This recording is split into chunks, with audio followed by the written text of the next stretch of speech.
বিশ্ব রাজনীতির মঞ্চে ইরানকে নিয়ে নতুন করে আলোচনা শুরু হয়েছে। অনেকেই বলছেন দেশটি এখন এমন এক পর্যায়ে পৌঁছেছে যেখান থেকে ইরান ভবিষ্যতে একটি পরাশক্তি হয়ে উঠতে পারে। সাধারণভাবে আমরা যখন পরাশক্তি শব্দটি শুনি তখন চোখের সামনে ভেসে ওঠে পারমাণবিক অস্ত্রভাণ্ডার, শক্তিশালী বিমান বাহিনী এবং বিশাল যুদ্ধজাহাজ। এইসব দিক বিবেচনায় ইরান যুক্তরাষ্ট্র থেকে তুলনামূলকভাবে অনেক পিছিয়ে থাকলেও সাম্প্রতিক যুদ্ধের বাস্তবতায় পরাশক্তির সংজ্ঞা অনেকটাই বদলে গেছে। ইরান শুধুমাত্র তাদের ক্ষেপণাস্ত্র প্রযুক্তি দিয়েই বর্তমান বিশ্বের পরাশক্তি আমেরিকাকে কুপোকাত করে ছেড়েছে। সেই সাথে সাম্প্রতিক যুদ্ধের পর ইরান পারমাণবিক শক্তি অর্জনের প্রয়োজনীয়তা অতীতের যে কোনো সময়ের তুলনায় সবচেয়ে বেশি অনুভব করছে। সব মিলিয়ে যে যুদ্ধ শুরু হয়েছিল ইরানকে রাজনৈতিক আর সামরিকভাবে দেউলিয়া করে দেওয়ার জন্য, সেই যুদ্ধের কারণেই ইরান আরও বেশি শক্তিশালী হয়ে উঠতে শুরু করেছে। বিশেষ করে আমেরিকা, ইসরায়েল আর উপসাগরীয় দেশগুলোকে শক্ত হাতে মোকাবেলা করে ইরান যে আত্মবিশ্বাস অর্জন করেছে তা তাদেরকে আরও বহু বছর মানসিক দৃঢ়তা যোগাবে। এখন প্রশ্ন হলো, ইরান কি সত্যিই বিশ্বের আরেকটি নতুন পরাশক্তি হিসেবে আবির্ভূত হতে পারবে? সে সম্পর্কে আলোচনা করা হবে কি কেন কিভাবে এই পর্বে।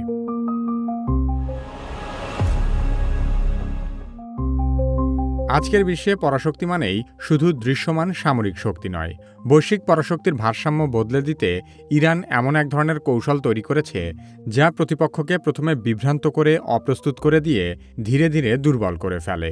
সম্প্রতি ইরান যুদ্ধের সবচেয়ে নাটকীয় বিষয় হল, আমেরিকা এবং ইসরায়েল ক্রমাগত চেষ্টা করেও তাদের ক্ষেপণাস্ত্র সক্ষমতা পুরোপুরি ধ্বংস করতে পারেনি।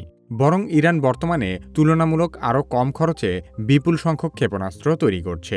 সেই সাথে পশ্চিমা বিশ্বের বহুস্তরীয় প্রতিরক্ষা ব্যবস্থাকে বুড়ো আঙ্গুল দেখিয়ে ইরানের ড্রোন আর মিসাইল যে ধরনের নিখুঁত হামলার সক্ষমতা দেখিয়েছে তা ছিল একেবারে অকল্পনীয়।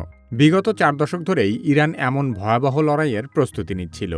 এই ধরনের কৌশলকে বিশেষজ্ঞরা বলেন অ্যাসিমেট্রিক ওয়ারফেয়ার, অর্থাৎ যেখানে শক্তিতে সমান না হয়েও কৌশলের মাধ্যমে প্রতিপক্ষকে চাপে রাখা যায়। সে কারণেই ইরান মাত্র $1000 ড্রোন দিয়ে আমেরিকার $বিলিয়ন সামরিক সরঞ্জাম ধ্বংস করতে পেরেছে। ইরান যেভাবে সার্জিক্যাল প্রিসিশনে হামলা করে মধ্যপ্রাচ্যের মার্কিন ঘাঁটিগুলোকে অচল করে দিয়েছে তা যুক্তরাষ্ট্র কখনো কল্পনাও করতে পারেনি।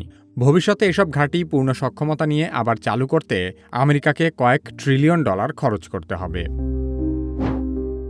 ইরানকে ঘিরে বর্তমান পরিস্থিতি বুঝতে হলে আমাদের কয়েক দশক পেছনে ফিরে যেতে হবে। যুক্তরাষ্ট্র ও ইসরায়েল হঠাৎ করেই এই যুদ্ধ শুরু করেনি, বরং দীর্ঘ প্রায় 40 বছর ধরে তারা ইরানকে কোণঠাসা করার চেষ্টা করে আসছে।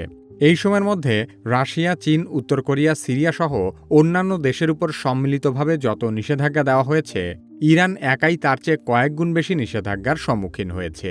বিশ্ব অর্থনীতি থেকে বিচ্ছিন্ন হয়ে যাওয়ার কারণে ইরানের সাধারণ মানুষের জীবনযাত্রায় ভয়াবহ বিপর্যয় ঘটেছে। কয়েক বছরের ব্যবধানে দেশটির গড় আয় অর্ধেকের নিচে নেমে গেছে। অন্যদিকে জীবনযাত্রার খরচ অস্বাভাবিকভাবে বেড়েছে। সিরিয়ার উপরও একই ধরনের কিন্তু অনেক কম চাপ প্রয়োগ করা হয়েছিল, কিন্তু তাতেই মাত্র কয়েক বছরের মধ্যেই সিরিয়ার রাষ্ট্র কাঠামো ভেঙে পড়েছে। কিন্তু কয়েক দশক ধরে আর্থিক চাপ সহ্য করেও ইরান শুধু টিকেই থাকেনি, বরং সামরিক শক্তির দিক থেকেও বহু উন্নতি করেছে। পশ্চিমারা ভেবেছিল নিষেধাজ্ঞার কারণে ইরান ভেতর থেকেই ভেঙে পড়বে, অর্থাৎ দেশের মানুষই সরকারের বিরুদ্ধে উঠে দাঁড়াবে এবং বাইরে থেকে খুব বেশি কিছু করার প্রয়োজন পড়বে না।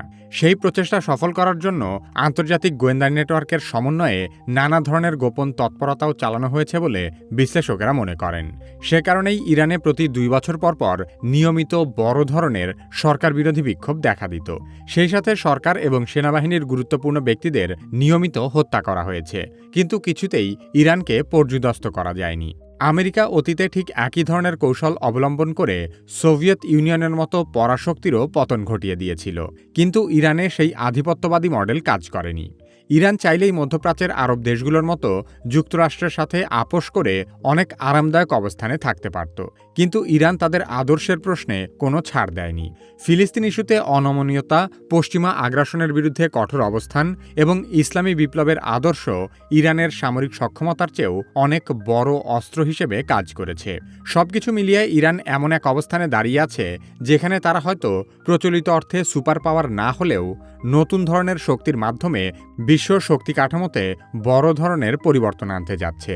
সেই সাথে আমেরিকার মতো পরাশক্তির বিরুদ্ধে লড়াই করা ছোট দেশগুলোর জন্য ইরান একটি রোল মডেলে পরিণত হয়েছে।